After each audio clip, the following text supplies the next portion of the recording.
Boa noite. Olá, boa noite. França e Marrocos vão se enfrentar nas quartas de final. Os marroquinos se classificam com 3-0 sobre o Canadá. Vai chegando, Raine tocou na saída, gol! Os franceses avançam com Kylian Mbappé, 1-0 no Paraguai.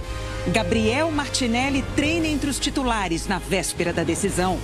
O Jornal Nacional conversou com o técnico da seleção na véspera do duelo pelas oitavas. Rafinha está progressando muito bem. Todavía não está 100%, mas é disponível para estar no banco. E Bruno Guimarães afirma que os jogadores esperam quebrar a invencibilidade norueguesa contra a seleção.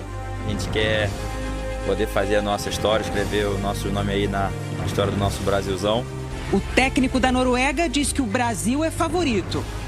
Veja também, milhares de iranianos participam do funeral do ex-líder supremo Ali Khamenei.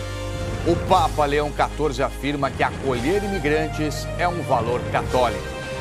O Jornal Nacional começa agora.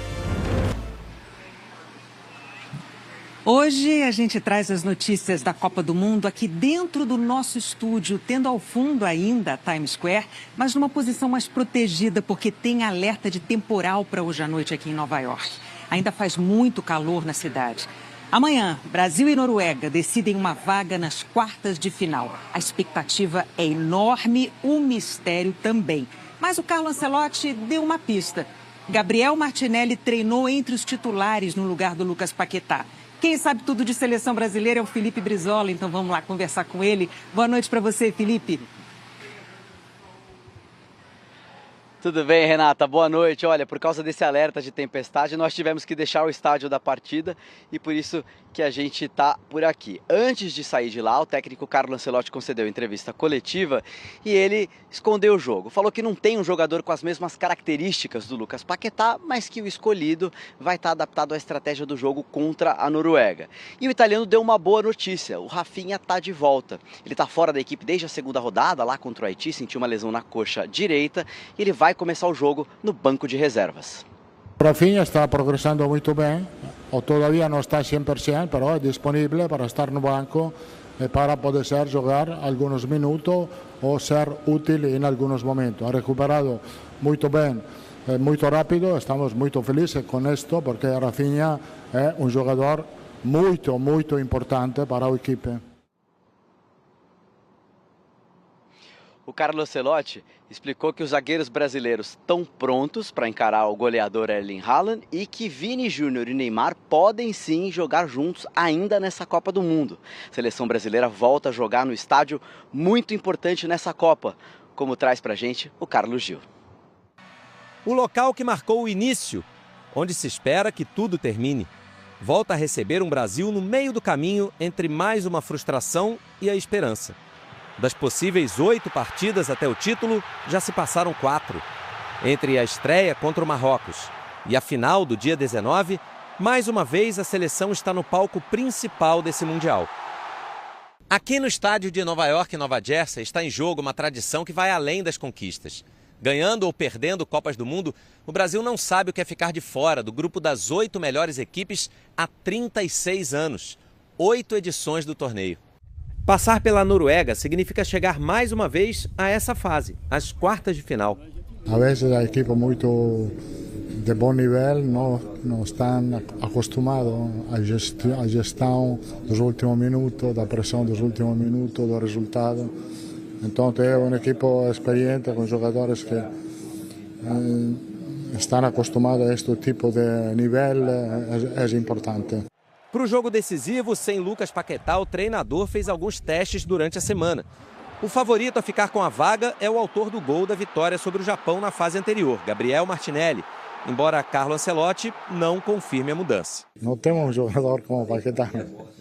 Danilo é diferente, Martinelli é um extremo, então tenho tempo para pensá-lo. Mas, como sempre se diz, já lo pensado, já arreglado o tema.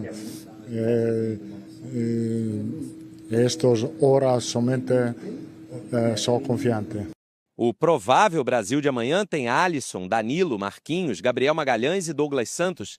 Casemiro, Bruno Guimarães, Ryan, Martinelli, Matheus Cunha e Vini Júnior. Com opções para o segundo tempo ou eventual prorrogação, Igor Thiago, Danilo Santos, Endrick ou Neymar, que acabou não entrando em campo contra os japoneses. Rafinha avançou na recuperação e vai ficar no banco de reservas, podendo até jogar alguns minutos. Temos que ter em conta que o jogo não se acaba no minuto 90. Pode ser que o jogo tem prórroga e jogadores frescos podem mudar o jogo. Mudar o jogo para manter a história, porque ainda é cedo demais para desembarcar dessa Copa. Quem também deu entrevista foi o Bruno Guimarães, peça-chave no time do Ancelotti. As suas marcas, prontos, vai ser dada a largada.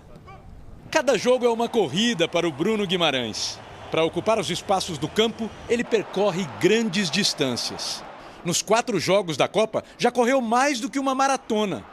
44,5 km, média de 11 por partida. O jeito tranquilo de caminhar esconde um fôlego que muitos não imaginam, nem ele. Agora, você sabia que você é o jogador que mais correu na seleção até agora, Bruno? Não sabia, mas tenho corrido bastante aí nos últimos jogos. Distância e rapidez. Ao longo das partidas, tem uma velocidade média superior a 7 km por hora. É da minha característica, acho que vestindo mais essa camisa da seleção, o que eu posso fazer é dar meu melhor, correr, esforçar.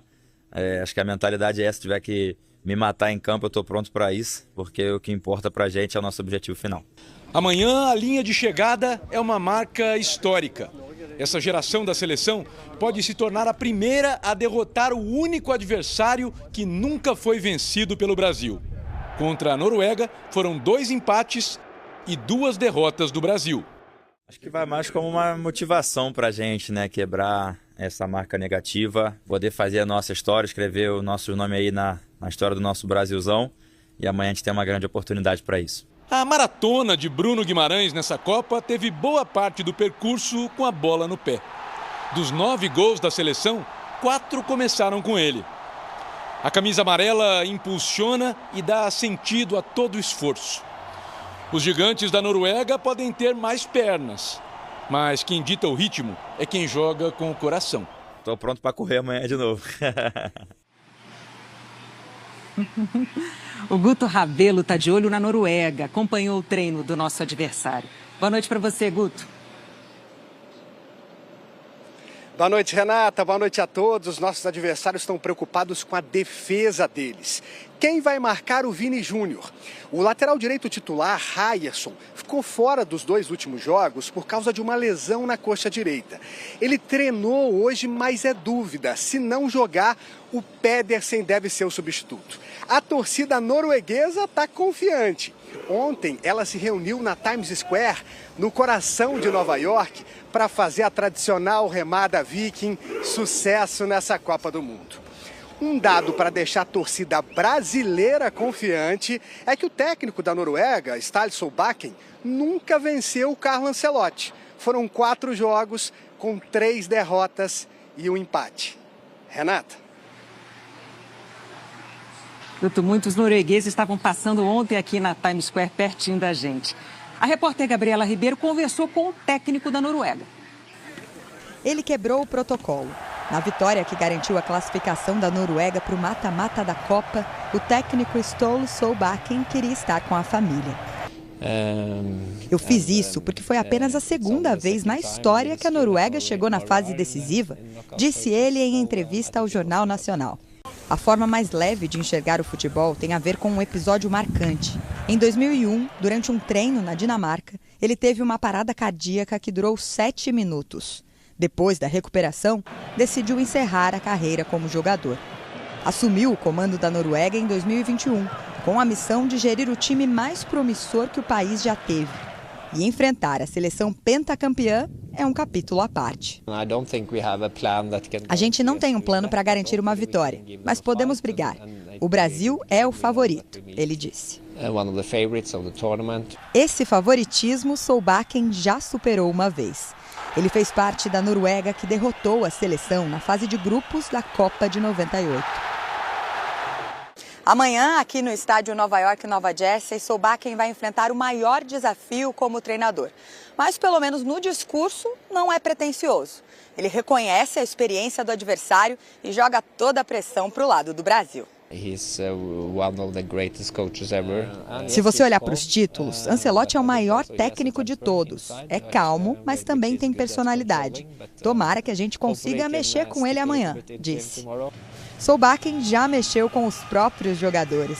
Na classificação para as oitavas da Copa, instigou o time no vestiário. Ancelotti, estamos chegando. Carlo Ancelotti, we're coming for you. E agora, reconheceu. Eu sei que o Brasil também está vindo atrás de nós.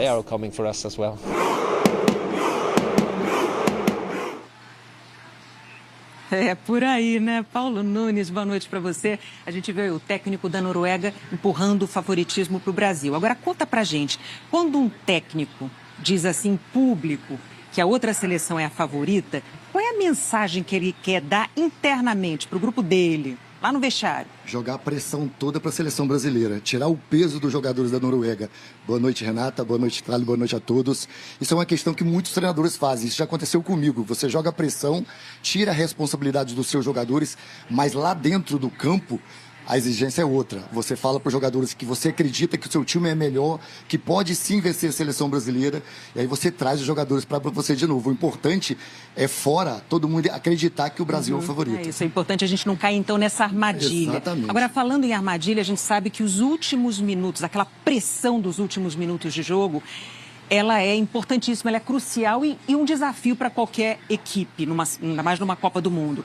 Para esse jogo, especialmente com a Noruega, a parte mental vai ser um desafio gigantesco, né? A gente já falou algumas vezes aqui da parte mental, né, da questão psicológica. Mas a seleção brasileira tem jogadores experientes, né? O Ancelotti confia nesses jogadores, são eles que cuidam dos mais jovens, né? No caso, o Danilo, o Marquinhos, o Casimiro. Então, a importância deles num jogo desse tamanho, com essa pressão, é tirar essa responsabilidade dos garotos e assumir essa responsabilidade para que o Brasil possa passar essa fase. O Ancelotti disse que a nossa defesa está preparada para enfrentar os grandalhões da Noruega. Até porque a defesa parece uma obsessão também do Ancelotti. Né? E eu concordo muito com ele, que para mim nós temos os dois maiores zagueiros do futebol mundial, Marquinhos e Gabriel Magalhães. São jogadores que já mostraram toda a sua capacidade nos clubes e na seleção brasileira estão fazendo uma grande Copa. E sem falar que o Ancelotti prioriza muito, né? Fechar a casinha ali na frente. Obcecado com defesa. Obrigada, Paulo. E chegou aquele momento que já virou tradição aqui no Jornal Nacional, nessa Copa do Mundo. Uma viagem até o país do nosso adversário. O Rodrigo Carvalho e o Ross Salinas foram para o interior da Noruega entender a alma viking.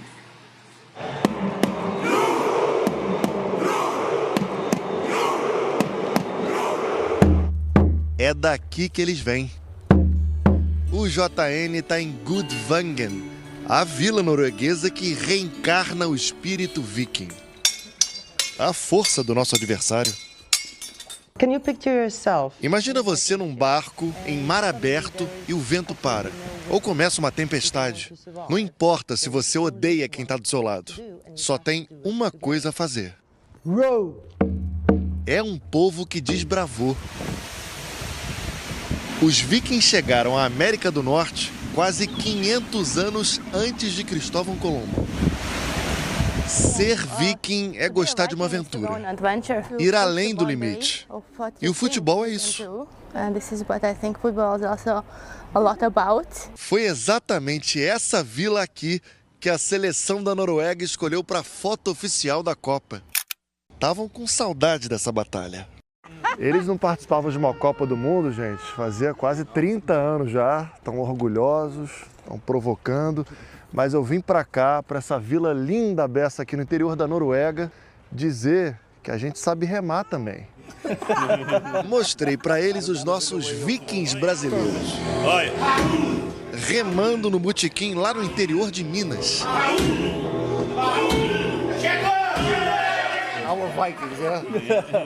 Unidos pela cerveja. Adorei eles. Futebol é importante, mas a festa é mais. Noruega e Brasil, nesse ponto, têm muito em comum. Ela fala de união, mas viking que é viking ama ganhar. Brasileiro também. Nice. Foi no vermelho, mostra lá que foi no vermelho. E eles acham que vão vencer amanhã. Desculpa, meu amigo, mas a gente ganha. Para vencer, vocês vão ter que parar o Haaland. Para concordar, só com a faca no pescoço. It's Norway, né? É Brasil, não. Aqui é Brasil. A seguir, o Papa pede que os imigrantes sejam acolhidos. No Irã, milhares de pessoas acompanham o funeral do ex-líder supremo. Milhares de iranianos participaram do primeiro dia do funeral público do ex-líder supremo Ali Khamenei. No principal complexo religioso da capital, Teherã, homens de um lado, mulheres de outro. Entre bandeiras da República Islâmica, bandeiras também do grupo extremista libanês Hezbollah. A cerimônia teve hino nacional iraniano.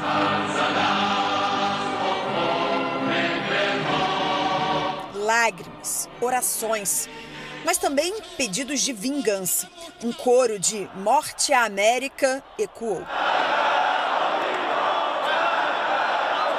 Todos aqui vieram para vingar o sangue do líder supremo, disse o Araz.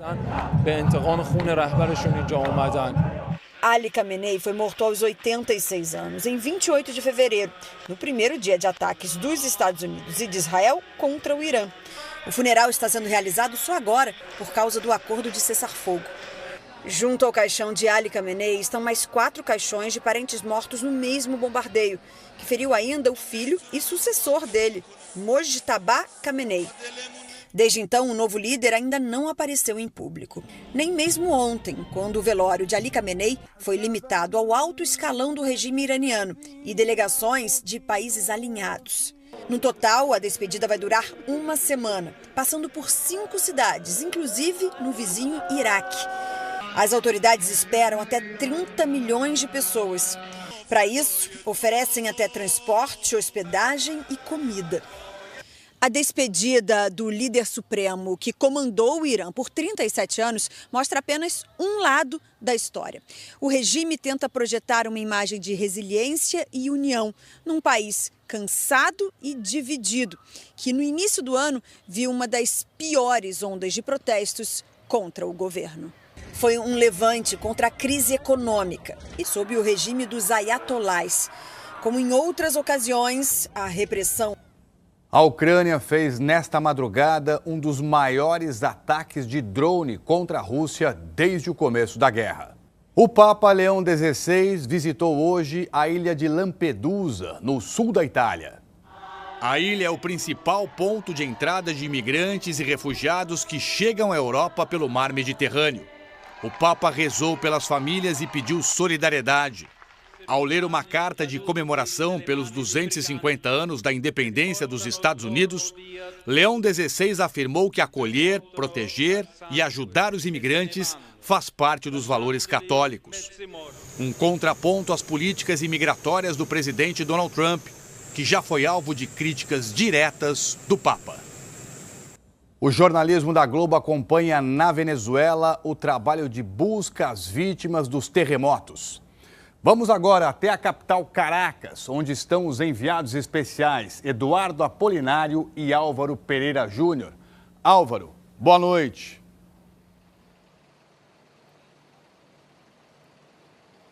Boa noite, Trali. Boa noite para todo mundo. Aqui na Venezuela, o número oficial de mortos chega a quase 3 mil. São 2.954 casos confirmados e 190 prédios desabaram. O governo venezuelano continua não informando o número de desaparecidos. A gente está em Caracas, no bairro de San Bernardino, onde atrás de mim existia um prédio de 6 andares, mais cobertura, mais lojas no térreo. Esse prédio desabou e houve 19 mortes só aqui. Aqui em Caracas, como eu venho dizendo, ao vivo no Jornal Nacional, a devastação não é generalizada. Está concentrada em alguns bolsões. Nessa rua mesmo, logo ao lado aqui, tem prédios onde a vida aparentemente segue normal ou mais perto do normal possível. Esse é um quadro muito diferente da cidade de La Guaira, a mais afetada. Hoje a gente esteve no bairro de Playa Grande, Praia Grande, e ali o que a gente viu realmente é uma devastação sem igual. Você anda quadras e quadras e quadras e quadras e está tudo caído, ou o que segue em pé é totalmente inabitável.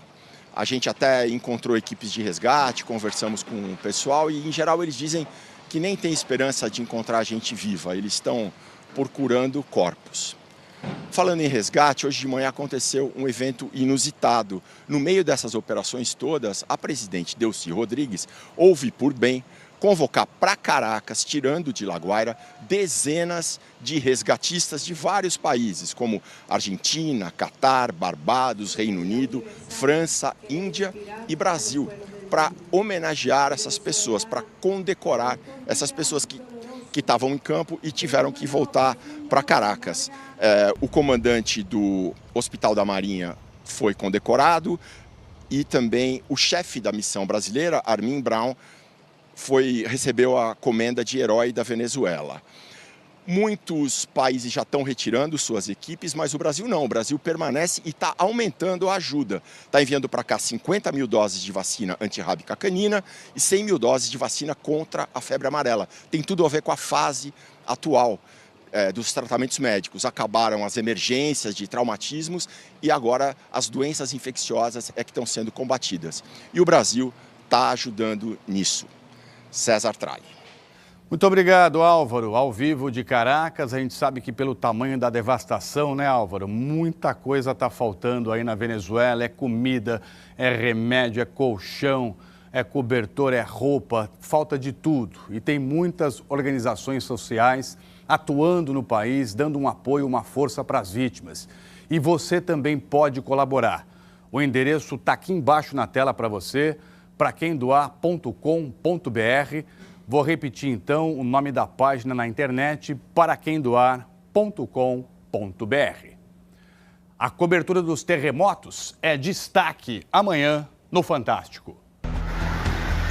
Os habitacionais populares, caíram prédios de classe média, casas de classe média alta. Outros prédios como esse aqui não chegaram a cair, mas estão completamente inabitáveis. Equipes de resgate lutam contra montanhas de escombros e ainda miram sobreviventes. Parecia impossível. Escritórios do crime numa penitenciária de segurança máxima. Flagrantes exclusivos. O leve traz de informações até em cartas escondidas na roupa. Como advogados ajudaram chefes de facções criminosas presos a continuar dando ordens do lado de fora. Novas imagens revelam saltos sem rigor de segurança da empresa que opera. Mano, acorda! Dona e funcionária de uma lotérica disputam uma fortuna. A briga na justiça pelo prêmio de 29 milhões de reais. Domingo de decisão. Eles vão remando de volta para casa? A festa em Bangladesh, a maior torcida do Brasil, fora do Brasil. Vini, Neymar, Cafu. Sabe tudo. É Copa do Mundo, é amanhã no Fantástico. A gente se vê. Fazer uma rápida correção aqui. Agora há pouco a gente se referiu ao Papa como Papa Leão XVI. O correto é Papa Leão XIV. Peço desculpas aqui. Vamos para um rápido intervalo e daqui a pouco tem mais Copa do Mundo com a Renata Vasconcelos e a classificação para o Grande Prêmio da Fórmula 1 da Grã-Bretanha. O melhor piloto da temporada da Fórmula 1 brilhou na corrida sprint e na classificação para o Grande Prêmio da Grã-Bretanha. A terra é dos ingleses, mas quem está dominando o fim... Kimi Antonelli! Brilhante! Os milhares de torcedores britânicos até sonhavam com a chance de o compatriota Lewis Hamilton transformar a pole position em vitória. Mas o maior vencedor da história do circuito ficou na liderança por apenas 8 voltas. Vambora, Antonelli, ele vai pra cima e passou! O jovem piloto só teve que administrar as voltas seguintes para vencer com tranquilidade. Kimi Antonelli seguiu no topo quando os carros voltaram para a pista, um pouco mais tarde. Ele foi o mais rápido na classificação para a corrida principal e vai largar na pole position amanhã.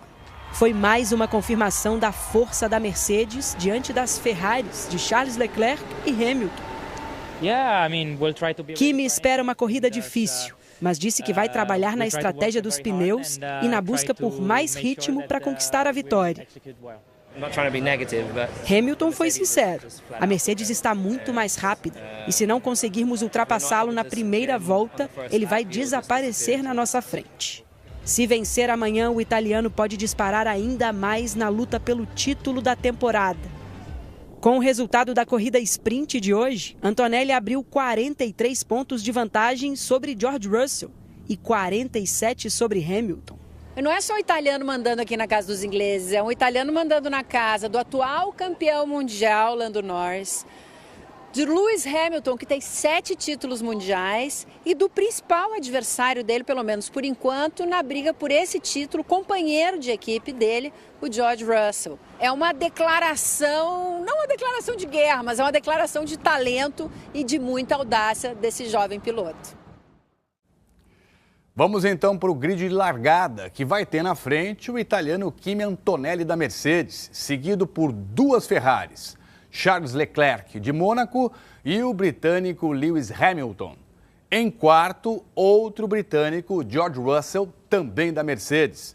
O brasileiro Gabriel Bortoleto, da Audi, larga na 11ª posição.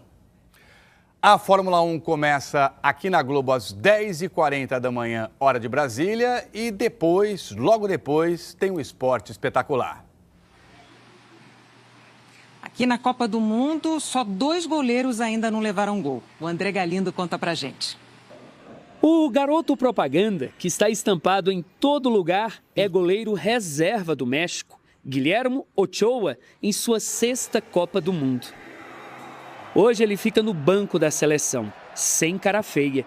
O veterano reconhece o grande trabalho do sucessor, Raul Rangel.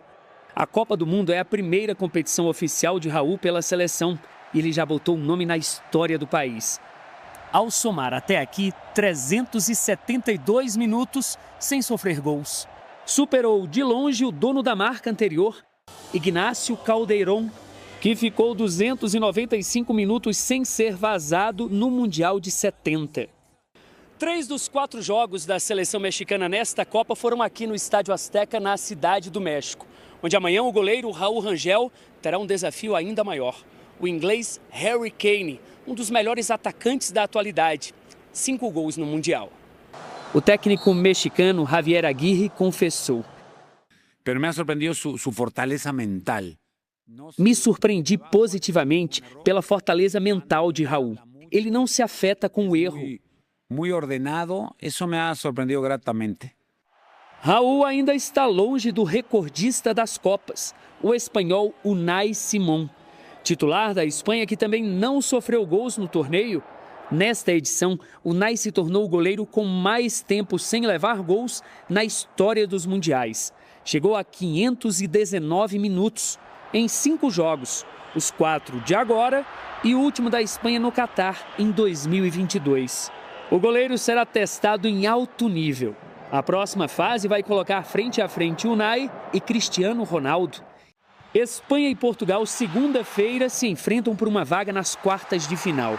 Eu conheço o Unai desde 2019, diz o técnico da Espanha, Luis de la Fuente. Nossa relação é mais de família do que de treinador e jogador. Estou muito feliz que ele conquistou o reconhecimento mundial. Na Copa dos Artilheiros, 2 goleiros querem o protagonismo. Eles falam espanhol e têm 4 letras no nome. Unai e Raul, até aqui invencíveis. Espanha e México têm um paredão para chamar de seu. A Colômbia foi a última a avançar para as oitavas de final. Vitória ontem contra a Gana e com gol do John Arias, do Palmeiras. Na próxima fase, a Colômbia pega a Suíça.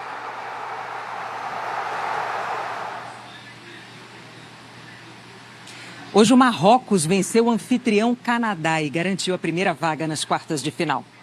Quem vê essa alegria rasgada no rosto do torcedor marroquino nem imagina o que ele passou. Porque a jornada rumo às quartas de final da Copa teve momentos de tensão que parecem não combinar com um placar de 3-0. No futebol, certezas mudam rápido, como o giro da moeda. A postura do Canadá, por exemplo, surpreendeu. Um dos anfitriões da Copa era o azarão em Houston, diante de um rival semifinalista do último Mundial. Só que os canadenses, pela primeira vez num duelo de oitavas de final, começaram melhor. O nervosismo marroquino aparecia nos cartões. A equipe levou 4 amarelos apenas no primeiro tempo. E só não saiu perdendo no intervalo porque o goleiro Bono se esticou todo para pegar esse chute de Jonathan David. Em um jogo eliminatório, se uma estratégia não dá certo, é preciso buscar alternativas. O Marrocos usou então um recurso muito presente nesta Copa, o chute de fora da área. Em uma jogada ensaiada, Hakimi rolou para o Narri, que bateu de primeira e acertou o cantinho do goleiro. Finalmente saiu! Foi o 37º gol do Mundial em arremates de longa distância.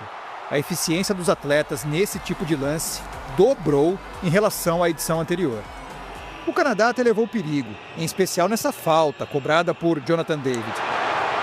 Só que os marroquinos foram mais pacientes e eficientes.